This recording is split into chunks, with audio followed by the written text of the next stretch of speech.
ఇంట్లో గడప అవసరం. దేహళి అంటే కడప, గడప. ద్వారం దాటడానికి వేసే నడిమి పడిని గడప అంటారు. కడప పట్టణానికి ఆ పేరు రావడానికి అది తిరుపతి వెంకటేశ్వర స్వామి యొక్క దేవుని గడప కావటమే. అయితే కొన్ని ప్రాంతాలలో కడపగా కూడా పిలుస్తుంటారు. గడప ఇళ్లల్లోకైతే మేలైన కలపతో ద్వారానికి అనుసంధానంగానూ, దేవాలయాలలో అయితే శిలా రూపంలోనూ చెక్కుతారు. ఈ గడపను తొక్కుతూ ఇంట్లోకి కాని, దేవాలయంలోకి కాని వెళ్లకూడదు. దాటుతూ వెళ్ళాలి. ఈ గడపను ద్వార ప్రమాణానికి అనుప్రమాణ రీతిలో నిర్మించాలి.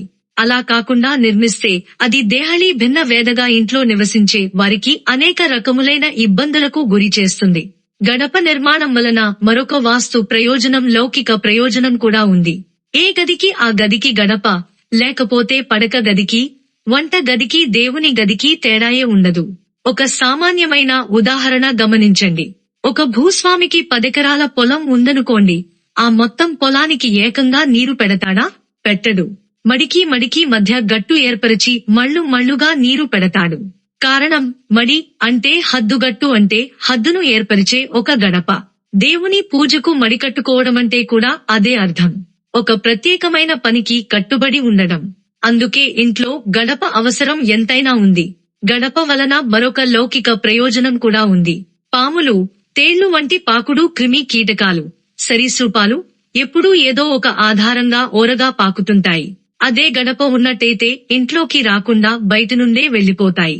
అందుకే ఇంట్లో ప్రతి గదికి గడప, కడప ఉండాలి అని వాస్తుశాస్త్రం సర్వార్థ సాధక నియమాన్ని నిర్దేశించింది.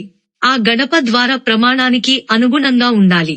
చీలికలు, నరుకులు ఉండకుండా అఖండంగా ఉండాలి. అది దోషంగా ఉన్నప్పుడు దేహళీ భిన్న వేదగా పీడిత ద్వార దోషంగా హాని కలిగిస్తుంది. ఏ గృహానికైనా గడపలు తప్పనిసరి. పల్లెటూళ్లలో నిర్మించుకునే గృహాలను ఒక్కసారి గుర్తు చేసుకుంటే ఇంటి సింహద్వారానికి గడపలే కాకుండా ఆ ఇంటిలో ఏ గదికైనా గడపలు లేకుండా ద్వారాలు బిగించబడవు. గడపలేని గృహం కడుపులేని దేహం లాంటిది. పెదాలు లేని నోరులాగే గడపలేని గృహాలు ఉండకూడదు.